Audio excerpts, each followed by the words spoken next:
le temps. Ouais, ouais.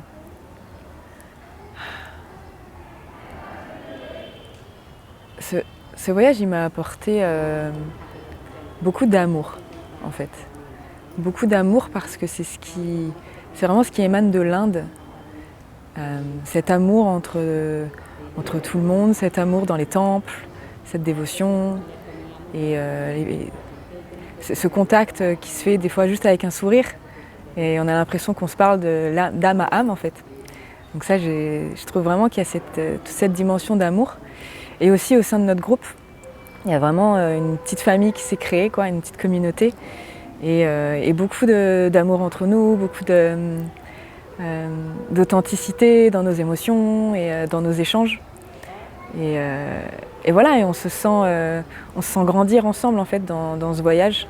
Et on traverse des émotions fortes, on vit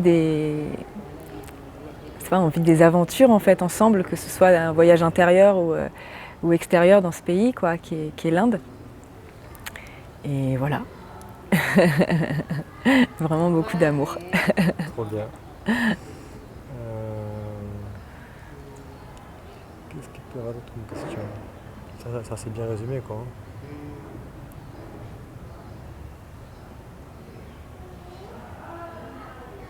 Quel était le moment fort ou le moment clé durant ce voyage pour toi? Le moment le plus intense ou...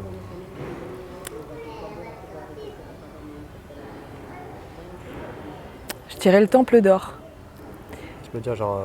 Oui, pardon, excuse-moi. Alors le moment qui a été vraiment intense pour moi dans ce voyage, ça a été le Temple d'Or à Amritsar ou Amritsar. Amritsar, je ne sais plus. Un Pujar. Ah zut, j'ai perdu le nom. Bref, le Temple d'Or. J'ai vraiment beaucoup apprécié là-bas. Enfin, en fait, c'était un voyage dans le voyage, vraiment. Ça a été un voyage hors du temps. On est arrivé, j'avais l'impression de ne pas être en Inde, d'avoir changé de continent presque. Et en même temps, il y avait encore cette dévotion qui était là. Et il y avait vraiment beaucoup de... Enfin, c'était magnifique en fait. C'était magnifique, le temple, l'espace. Et je sais pas, j'ai ressenti... j'étais ébahie en fait. J'ai pas de mots encore. C'est difficile pour moi de décrire parce que j'avais l'impression de pas être dans la réalité en fait, de vivre un espèce de rêve que j'avais parce que c'est... Ce temple d'or, ma grand-mère m'en parlait quand j'étais petite et pour moi c'était...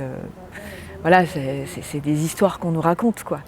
Mais j'aurais jamais cru un jour aller là-bas, vraiment, rentrer dedans, m'asseoir, méditer.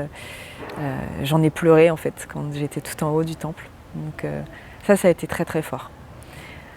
Après, quand même, moi j'aime beaucoup, ce que j'apprécie beaucoup et les autres moments forts, c'est tous ces moments de cohésion qu'on a pu avoir ensemble. Quand on chante des mantras comme à la Shiravatri, tous ensemble à chanter des mantras, tous ensemble à aller dans différents temples, parce que les temples Jain aussi c'était incroyable en fait. Et le temple Jain où on n'avait pas le droit de prendre nos téléphones, je sais plus, c'était un immense temple, je me souviens plus du nom, mais dans ce temple-là aussi, le fait de plus rien avoir d'autre que nous-mêmes, pas de téléphone, rien, et juste être présent, ça a été aussi un moment très très fort, parce que ça nous a vraiment permis de nous reconnecter à nous-mêmes et à nous connecter profondément au lieu où on était. Et j'ai trouvé ça magique, vraiment. Génial.